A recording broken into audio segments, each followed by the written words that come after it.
Good morning. We're going to start, depending upon whose watch you have, we're going to start a couple of minutes early because I presume there'll be many questions of our two really interesting speakers. So if we go, let's close the door.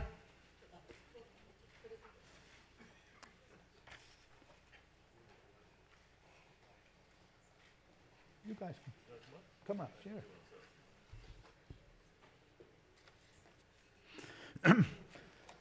Well, good afternoon. I'm Roger Hertog, Chairman Emeritus of the Society's Board. And I hate to admit it, in an old Wall Street hand, I underscore the word old. In fact, I spent my entire career on Wall Street, which is why I assume Pam and Susan asked me to introduce our two speakers at this session. Both of these men have three things in common. They both answer to the name Jim. They both are trustees of the Historical Society, and they are iconoclastic, interesting, well-known Wall Street insiders. I'm looking at my phone. If anybody has a phone, please turn it off. I should have said that before. And I say insiders with great respect. They are people, they are names of people that almost everyone in Wall Street knows and respects. They're not simply the run-of-the-mill pontificators, but rather serious thinkers who've made important inroads in managing money and in helping us understand the nature, the shape of the capital markets. The first Jim is Chanos. He's sitting directly to my right. Raised as an immigrant son in Milwaukee, that his family ran a chain of dry cleaning shops. He went on to receive his BA in economics and political science at Yale and eventually founded the legendary short-selling firm known as Kynikos. What does Kynikos mean again?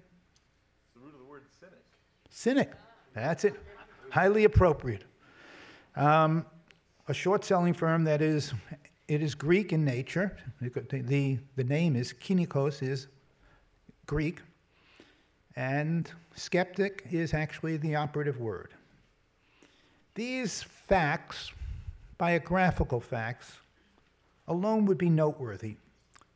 But Jim's success has grown out of an extraordinary ability to find stocks, sometimes industries, and even markets that are grossly overvalued. As it turns out, many of the companies he's identified have had some component, or maybe a very significant component, of fraud as their part of their underlying failure in the securities markets. The episode he is best known for is predicting the collapse of Enron, although there are many others, the fraud-riddled energy company that went bankrupt in 2001. Now, for those of you guys in the audience who are not familiar with the whole concept of short selling, I should note that there's good reason why short selling is such a hazardous money management technique in the wrong hands. If you're wrong on the direction of the stock you've shorted, and it unexpectedly begins to rise, your losses could theoretically be infinite, because no one really knows how high stocks can go. While on the other hand, selling short, the maximum profit, even if a stock goes to zero, is 100%. So there is an asymmetry, potentially, in the outcomes from short selling versus being from short selling. If you're wrong, it can go potentially very, very high. And if you're right, completely right, it can only go to zero. So if you're not an expert like Jim, the short seller, if he's just a regular investor, is engaging in a harrowing financial endeavor. Our other guest is equally interesting, James Grant, world-class biographer, having published the lives of Bernard Baruch, John Adams, and the legendary Speaker of the House at the turn of the last century, Thomas B. Reed, and 3 financial histories to boot. A native New Yorker, Jim Grant enlisted in the Navy during Vietnam, then earned a BA in economics and a master's in international affairs. His writing is elegant, serious, and that for many of us who have worked on Wall Street, I think it's fair to say if we had to subscribe just to one publication in the field, it would be Grant's Interest Rate Observer. I must admit to being a loyal, and I would say supportive and appreciative subscriber. These 2 independent thinkers will be talking about 2 sides of, so to say, the same coin. Maybe not the same coin, but of an overlap. They'll be talking about fraud and deception, the types of dishonesty that have been going on since biblical times. And about 150 years ago, a famed philosopher, German philosopher, I think captured the idea of what's been happening since biblical times. He said, out of the crooked timber of humanity, no straight thing has ever been made. In other words, many men are just flawed. This is just, you can't get around it. It's part of life. Jim Grant's subject will be deception and fraud, not on the part of corporations and securities, but on the part of governments, including ours and federal agencies. My question is a simple one. How can individual investors like you and me protect ourselves from the unbelievably sophisticated stock frauds and at times government deception about how we should see the future? That's the challenge that our esteemed speakers will answer for us today. So finally, our 2 Jims will each talk for about 10 or 12 minutes, then transition to a gentlemanly conversation, and then maybe 20 minutes before the end, we should engage with a question and answer session with us in the audience. Please welcome our first speaker, Jim Grant.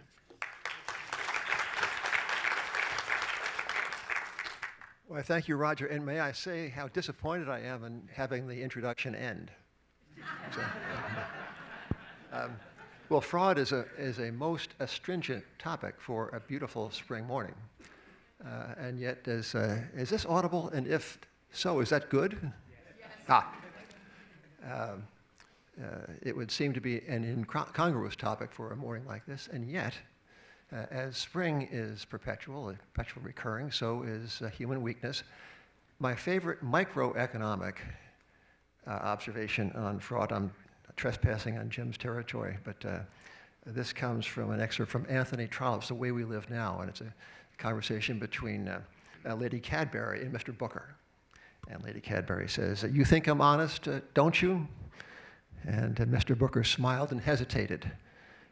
"Of course, I mean honest as men can be in such very large transactions." I love that.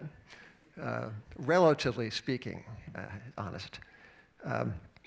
My topic is the macroeconomic dimensions of fraud. Now, fraud is defined as an intention to defraud. It's an intention to deceive.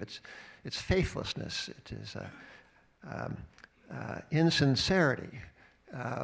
So you have to think hard before you accuse someone of this. And the government, fortunately, is in no position to sue, it being extremely large and amorphous. But I'm going to speak about 3 or 4 dimensions of what I take to be a kind of a pious fraud.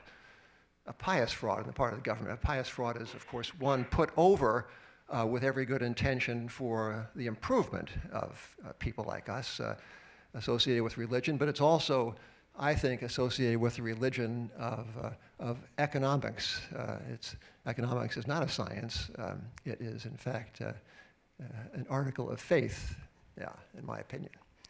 So I wish to begin by reading you an excerpt from something that William McChesney Martin said in 1957. 1957 was a somewhat fraught year in American finance. The CPI, Consumer Price Index, was tripping along at upwards of 3% and more, 3%. And many celebrated this because they called this creeping inflation was, as it were, the lubricant of prosperity. As a Harvard professor or two who got behind this idea and cheered it. Oddly enough, given our own experience, the people who at least rhetorically opposed it were the Federal Reserve. And one of these opponents was the chairman of the Federal Reserve Board, William McChesney Martin. And here is what Martin said in 1957 to beat back the soft and welcoming arms of those who would embrace just a little inflation. All right, here he is. Well, said Martin, it would certainly be a fine world indeed if by merely opening wider the spigot of credit, the Federal Reserve could increase the flow of goods and services sufficiently to treat all human wants at any time. If the Federal Reserve possessed such magic, I assure you it would use it. But of course, there is no such magic, and all of us will be better off if we do not act as if there were. That was 60 years ago. All right. Fast forward to the aftermath of the crisis, and now I'm going to quote a successor of William McChesney Martin, and his name is Ben S. Bernanke, PhD. He's a professor of economics at Princeton, I think a tenured one. Show you the caliber of the man. And looking into the CNBC cameras in 2011, here is what the William McChesney Martin of our recent time had to say about magical thinking. Quote, the policies as QE2, QE is a very technical term. I'm not in a position to get into it now, this being Saturday morning. It has to do with materialization of money with which to buy stocks and bonds, thereby to make us feel richer, etc. QE, quantitative easing. The policies, QE, have contributed to a strong stock market just as they did in March 2009, says the chairman. When we did the last iteration of this, the S&P 500 is up 20+%. And the Russell 2000, which is about small cap stocks, is up 30+%. How undignified for the chairman of the Federal Reserve to stoop to talk about small caps when he could have stuck to blue chips. But note the change in approach. Note the change in mindset between William McChesney Martin in 1957, denying the Fed's power, let alone its remit, to implement such policies as he characterized as magical. We have subsequently come to brace them, but we have rebranded them in scientific terms as the portfolio balance channel effect. Very technical. My own opposition to the modern turn of central banking is that it has facilitated bad practice. Magical thinking has given us adulterated interest rates, manipulated asset prices, and a great adventure in the public debt. It took about 180 odd years for the public debt. It's the gross public debt, which is an ever so descriptive description. It took about 180 years for it to get to $1 trillion. That was in 1982, 1 trillion. Well, people said it's a $1 trillion country. Why not? To get to 10 or so trillion, give or take a carefree trillion, that took until 2009. That was, what, 27 years or something. To get from 10 trillion to 20 odd trillion, that happened in 2000, well, just yesterday, actually. That was about 9 years. So manipulated interest rates give us a kind of hall of mirrors effect. We see things that aren't actually there. We see financial values that aren't there, except they are there on the screen, on the Bloomberg screen, in the pages of Barron's and the New York Times. They're there in print, but are they there in substance? So this, to me, is a species of pious fraud. It is the willful trespass on facts in the service of what the fraudsters contend is a higher good. And lest anyone think this is apocryphal, it's not. We have been through these cycles before. Never exactly this. But this is what makes Wall Street and investing and life in finance so interesting. Every time is a little bit different. What is different in our time is government-sponsored fraud in only the best of causes. Jim Chanos. Thank you, Jim and Roger, thank you. I think it was the great W.C. Fields who said, never follow a talk on Pornhub and Stormy Daniels. So I'm a little nonplussed this morning, but appreciate your attendance. You know, they talked about sex, and we're talking about money, and I think after lunch, Robert Caro's talking the 60s. We'll cover drugs and rock and roll, so you guys are going to be all set for the weekend. Who knew?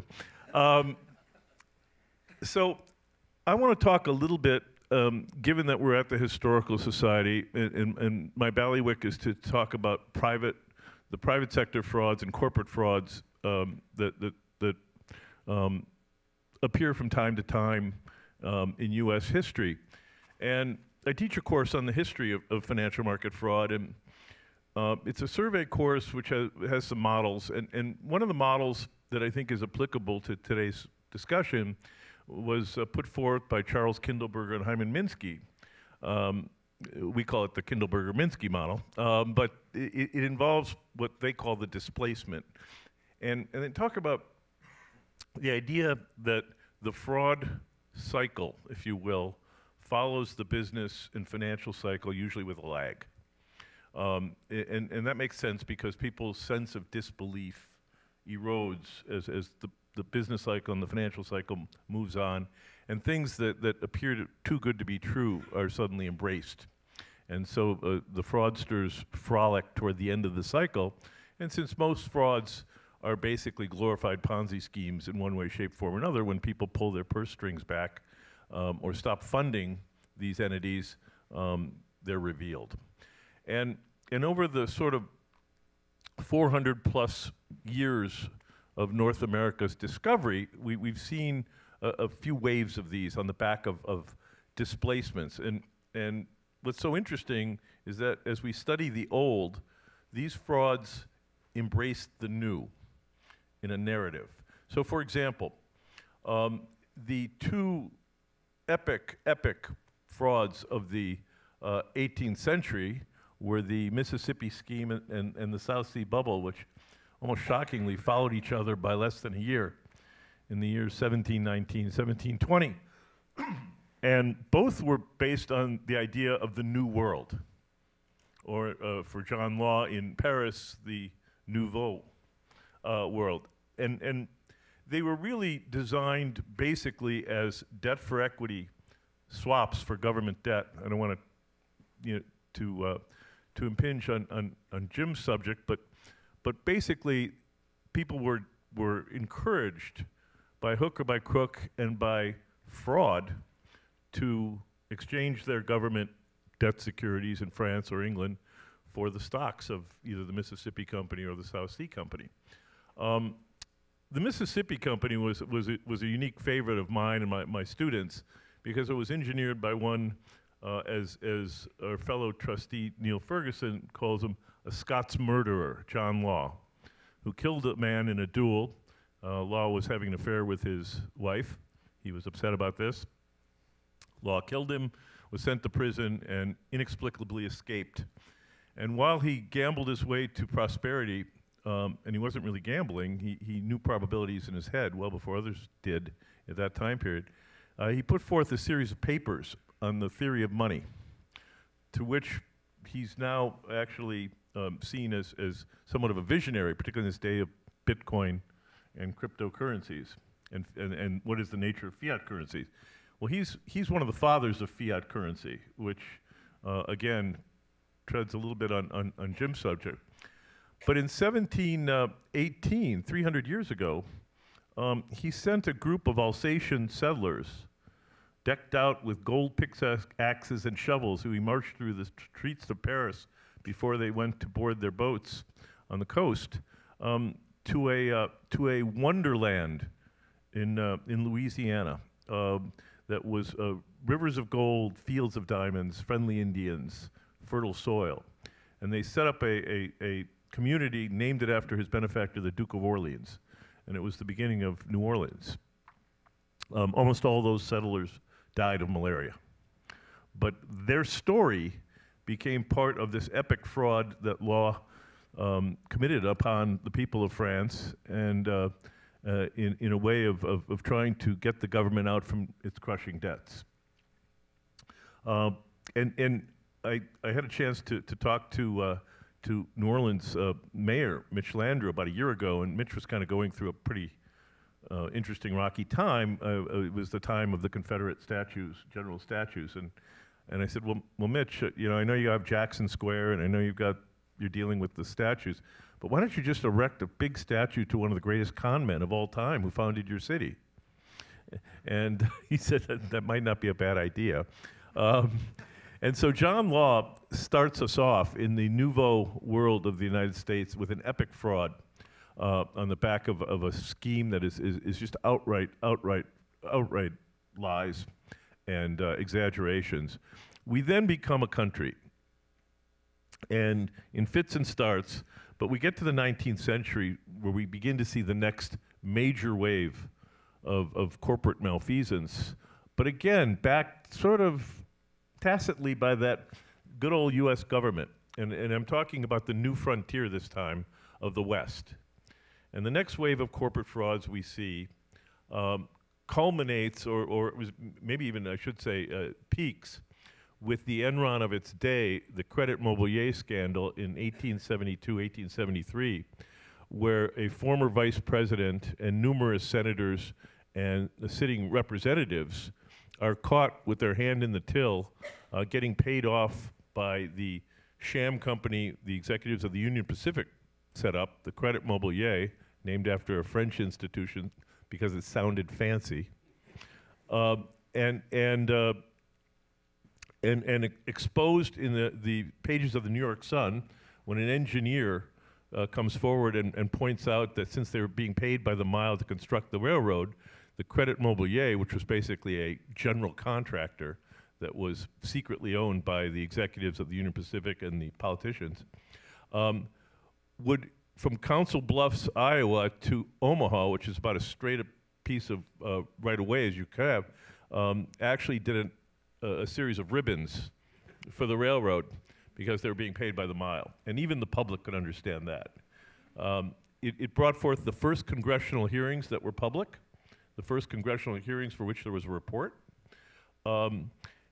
Outrage gripped the country. It brought forth a contraction of credit. And as Jim knows, I believe the panic of 1873. And absolutely nothing happened. There was a couple of censures for the people who were caught. The politicians, by the way, said that they received gifts, not bribes. And Congress took that. There were no prosecutions, no indictments, and there was no really regulatory backlash to this. And this is sort of something we're going to see over and over again. There are waves in U.S. political economic history of when the public really gets upset, and we see a backlash, and times when we don't. Now let's go into the 20th century, where we're going to see the former. And we get into the roaring 20s, but for purposes of this talk, I'll call it the new global power, the United States. And the roaring 20s is the ultimate displacement decade, We have the advent of consumer credit. We have radio. We have the airplane travel. We have the movies, the talkies. And we have Europe lying prostrate after World War I, and this new power, America, which is a creditor nation, and onto the scene strides people like Ivar Kruger, the Match King, who has this wonderful idea of recycling U.S. savings into moribund European economies. Except that by about the mid-20s, his scheme turns into a Ponzi scheme as the countries are not able to pay their debts, even backed by monopoly on kitchen matches, and the whole empire collapses. But this time, it's not the 1870s. This time, the new global power fraud echoes in to the New Deal. And the New Deal and Pecora bring forth regulations, the birth of the SEC, the Securities Act of 33 and 34, which some scholars actually think had more to do with the frauds of the period than the crash itself. Finally, we get to the new millennium. And for those of you that remember the dot-com the episode, the new era of the late 90s, early 2000s. And who can forget that madcap era? Topped off by the ultimate of virtual companies, the Enron Corporation. Ask Why was their corporate slogan, but not enough people did. And Enron, which my colleague, the late great Doug Millett, called a hedge fund sitting on top of a pipeline, was the ultimate virtual company. It was so virtual that they actually created a trading floor that was phony to have analysts go through once a year in Houston. This brought forth all kinds of changes, and we now find ourselves on the back end of that era of epic, large, monstrous $100 billion corporate frauds. Jim? Yep. Before we get to the epic monsters, let's try to engage in this conversation, because we're going to close up shop at 11:05. We'd like to hear you guys talk about it a little bit, and then we want to give these guys a chance to ask their questions, which I'm sure they have many. I'm sorry. I got it. No problem. So I was just about over anyway, Roger. So. Yeah. Well, Jim, I think you'll agree with this. Certainly, I'll never forget the thought I'm about to impart. So one of my books had to do with the evolution or evolution in reverse of the institutions of American credit. The contention was that that the banking system had become less safe with deposit insurance.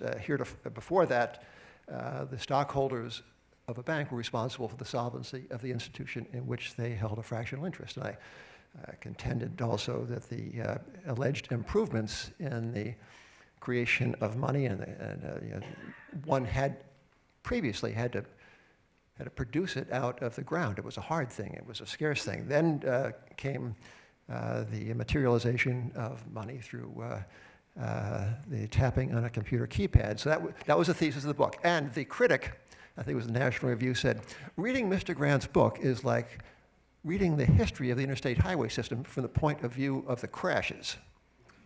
Yeah, which is, I think, the point survived the exaggeration. So I think both of us perhaps would agree that we are richer, live longer, and certainly by so many indices are an improved lot, notwithstanding the institutions of credit and their troubles and the cyclical reappearance of fraud. But my question to you, Doctor, and I call him Doctor because we just go back 100 years. But Jim, my question to you is, have the frauds become, are they any different? From John Law to the present, has anything changed under the sun?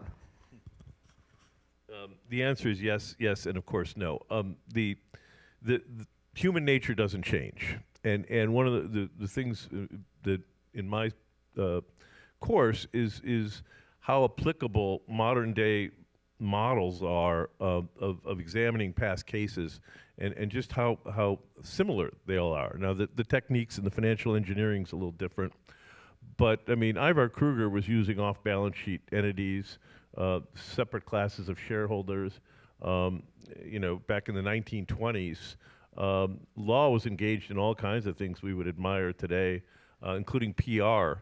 At one point, to get the public's interest in his new bank, he told the press to appear at 10 a.m. on a Friday morning at his bank at the front door. And at the appointed time, the press was there, and they saw the royal carriages roll up, and footmen took out treasure, the boxes of king's treasure, and marched into the bank, ostensibly to deposit it with Law's new bank. And what they didn't see is that the footmen walked straight out the back door into some unmarked coaches and take right back to the Tuileries. Unmarked coaches? Unmarked. Is that any different than Enron doing the fake trading floor? Yeah. You know, in about 90 seconds, we're going to take some questions from the audience. I wanted to ram into the discussion one more observation on this idea of a pious fraud. You know, a seemingly wholesome suspension of factual discussion in the interest of something greater. So my complaint with the Federal Reserve and its works has to do, among other things, with an underlying fraud, which is, I say, which is the dark magic of macroeconomics, which is, you know, the proposition that one can forecast the future and improve that future before it comes to pass. So the Federal Reserve and its counterparts the world over have done something never before seen. They have materialized over the course of 10 years, trillion upon trillions of money with the greatest of ease. And now they propose that they will stop doing that, and that will be none the worse for it, although we were greatly the better for it when they were materializing this money. So to close this thought, I'm going to quote from a fellow named Stephen Potter, an esteemed senior vice president of the Federal Reserve Bank. He's in charge of the markets group at the New York Federal Reserve. And here is what he says. The message I'd like to leave you today with is confidence, one of confidence. He's talking about the Fed's withdrawal of the stimulus, confidence. I am confident that the Fed's plan will reduce the size of the portfolio in a gradual and predictable, no surprises manner. Now, that is fraudulent to the extent that the confidence projected is unsupported by experience, by theory, and by fact. This has never before been done, and yet the Fed is prepared to tell you that there is nothing to worry about. There will be no adverse consequences, certainly no unforeseen consequences, because the Fed has its models. So I think between human nature and the conceits of the non-science of macroeconomics, we have an interesting world. So questions. I think that what we want to do here, I was briefed earlier about the protocol of questions. Apparently, they are against speeches masquerading as questions, whatever that's about. So if you have a speech, Jim and I will hear it later. And remember to wait for the microphone. And brevity is the soul of interrogation. It says right here. All right. Question on your left. Is Bitcoin and related cryptocurrencies going to go down as one of the great frauds, or contrary? Yeah. Bitcoin will know. Rick Reese will know more in 5 years, to be sure. Bitcoin, to me, is Silicon Valley's cry for help. It was instituted during the period of distrust of the central banks, which lasted about 6 weeks. But the progenitor of Bitcoin thought that by creating a digital alternative to fiat currency, meaning the currency that we all have in our wallets, by creating something that could not be manipulated, something that would have a finite number of units in circulation at a date certain, that this would be an improvement on the world. And this went hand in hand with this thing they call the blockchain. Now, Rick, you have asked a very succinct question for which there is no succinct answer, but I will say that I'm of the view that Bitcoin is the reinvention of a wheel we didn't need. something on the periodic table of the elements has a 3,000-year warranty that it will never go to zero. That's gold. That's the legacy monetary asset. The supply of gold grows at 2% a year, has over the course of millennia. It doesn't need an instruction manual. You don't have to plug it into the wall. It has nothing to do with the blockchain, whatever that might be. And so I think that Bitcoin is a candidate more for a zero than for $200,000 per unit. That's my personal opinion. A question on your right. Do you want to comment on the legal Ponzi schemes of the Social Security system and many union pension funds? Well, there is one set of laws for those of us in the private world, and there is another set for those doing the public's business. And the Ponzi scheme, I think Paul Samuelson, the guy who wrote the textbook that everyone had to have for about a generation or two, termed Social Security a great Ponzi scheme. That's an ultimate pious fraud. You pay it in the expectations that others will keep on paying. Now there's another one for you. So the central banks have manipulated, they say they have merely followed interest rates lower. I say they have adulterated interest rates and pressed them to zero over the course of these many years. So they did what they did, and they are without fault in the eyes of the law. The commercial bankers in London manipulated the London interbank offered rate, that is the benchmark short-term interest rate in the world, and they got caught out doing it, and they have got themselves a peck of trouble and billions of dollars in fines. So once I asked a Federal Reserve governor at a meeting, open meeting, I said, could you help us distinguish between, on the one hand, the central bank's manipulation of markets and of interest rates for the good of the world, and on the other, the illegal manipulation of interest rates by the commercial bankers, not the legal difference between that, but the substantive economic difference. And he said, I have no idea what you're talking about. Yeah, and I'm just going to add to that. The problem with the pension plans directly also is an example of the accounting tail wagging the economic dog for both the private and public sectors. A union negotiator told me a number of years ago that because until 2005 or 6, pension fund obligations on an annual basis were not put on corporate financial statements, they were in the footnotes, that the UAW and others knew this and routinely would agree to lower than expected CPI increases for wages by taking it in terms of gold plating to platinum plating pension benefits and employee medical benefits on the back end, because the companies didn't have to reflect that in their profit and loss statements, and they knew this. And it's one of the things that ultimately bankrupted the auto industry. When the stuff came onto the books in 05, 06, everyone was kind of shocked. Same thing with public pensions. It wasn't until GASB started to make noises about this about 7, 8 years ago, about putting this stuff off budgets back onto budgets, that we found out about Illinois and New Jersey and others. Question in the center.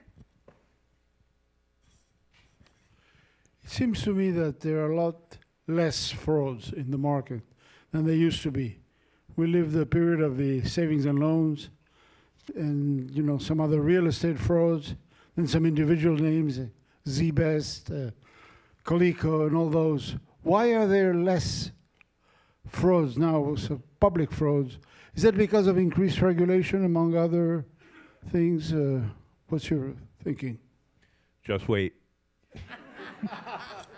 So one of the things I mentioned is that the fraud cycle follows the financial cycle. And so as you've known, for the last 8 or 9 years, I've certainly noticed that we've been in a pretty epic bull market. But usually these things they begin to appear toward the end. I would witness a company that both Jim and I know pretty well called Valiant Pharmaceuticals, which eviscerated about $100 billion in market cap and was the largest single stock loss in hedge fund history a couple of years ago. There's a company called Theranos that's in the private sector that just fooled the best and the brightest in the venture capital field, and yet happened in slow motion. And during a bull market. In a bull market. So I suspect that, and particularly in the world of Silicon Valley and the unicorns, the private companies that are burning billions of dollars with lots of claims of future profitability, I think the jury's still out. I remember getting a call after Sarbanes-Oxley was passed. After Enron, Sarbanes-Oxley was passed very quickly by an outraged Congress, but basically codifying things that were already illegal. And I got a call from a journalist at one of the August dailies saying, well, what are you going to do? I said, what do you mean? Well, there's not going to be any more fraud. We have a question on your right. Would you talk to us about the private and public frauds in China? You want to start? Well,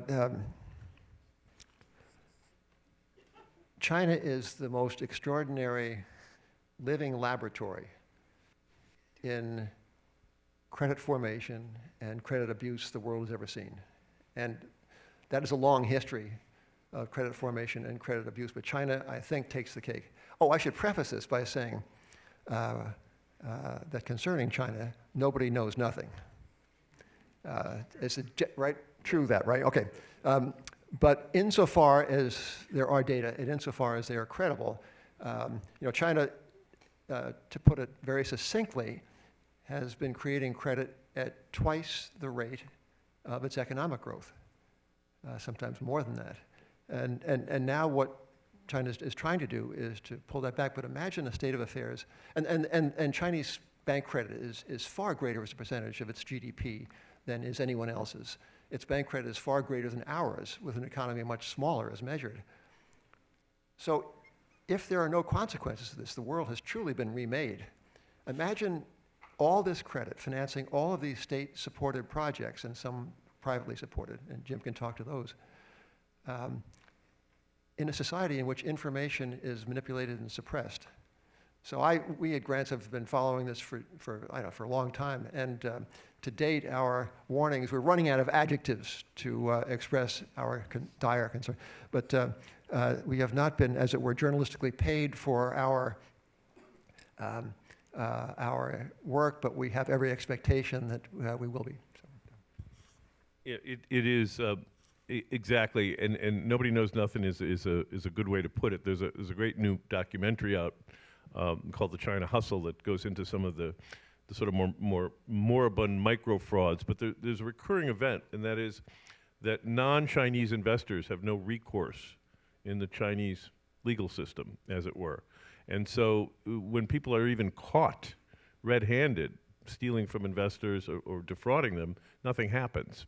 I'll give you one wonderful example that happened in plain sight. There's a company that's about to be taken public, the payments firm Ant Financial, or Alipay, which is an affiliate of the large Alibaba. And the latest round seems to indicate this firm will be worth $150 billion.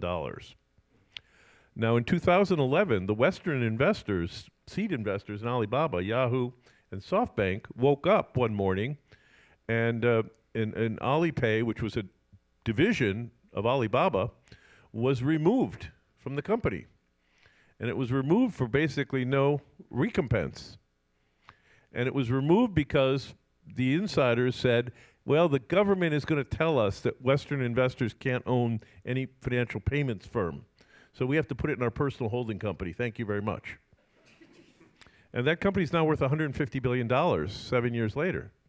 And this is China. Welcome to China. Question on your left. Thank you both. Are there any cyclical factors you guys are looking at right now, whether it's Jobs Act IPOs or China capital flight into countries like Canada or Australia, or structural factors, reverse mergers, you mentioned, things like that, that you find to be constantly fertile ground for this sort of behavior? Something that's happening that's that is a little bit unscripted is the rise in the aforementioned London interbank offered rate, LIBOR, the famous LIBOR. This is an interest rate that is, it's a little bit like an autonomous vehicle. It's going up without central bank propulsion. It's a semi-market determined, semi-negotiated rate, but it is of great consequence. Literally trillions of dollars worth of contracts depend on it. And so one of the consequences of upwards of 10 years of near zero interest rates is that companies have not mysteriously been borrowing more. And if you look at the percentage of the companies, both in the S&P 500 and in Ben Bernanke's favorite index, the Russell 2000, if you look at those companies and calculate how many can pay their interest expense out of earnings before interest and taxes, the old-time cash flow man, that not so many, most can, but the ones that can't are rapidly rising as a percentage of those indices, less so in the blue chips, but remarkably, notably in the small caps. So there is kind of a ticking interest rate bomb out there,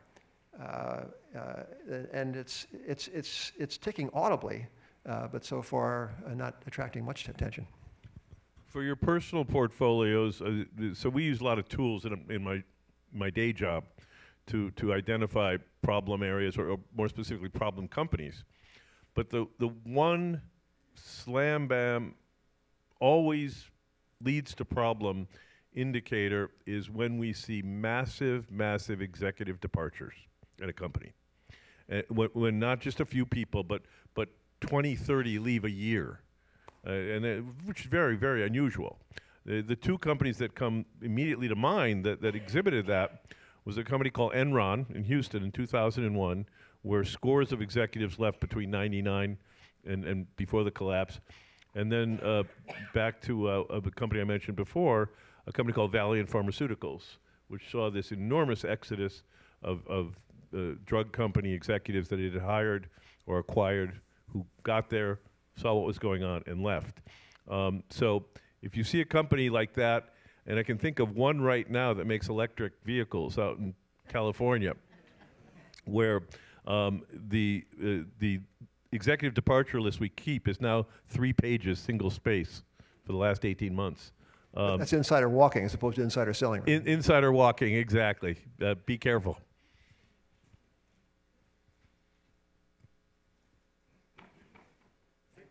Does that include the White House? Does that include the White House? Does that include the White House? One quick historical note on that. Donald Trump's company, DJT, the holding company he set up in the late 90s for some of his debt-ridden empire, was the first company cited by the SEC for abusing pro forma earnings per share regulations in 1999.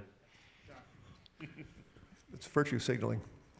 I think we're out of time, and it's time to close. Can we have another round of applause for Jim Grant and Jim Chanos? Thank you very much. The next session begins at 11:15. If you need help finding your session, just feel free to ask me or any of our staff. Thank you very much.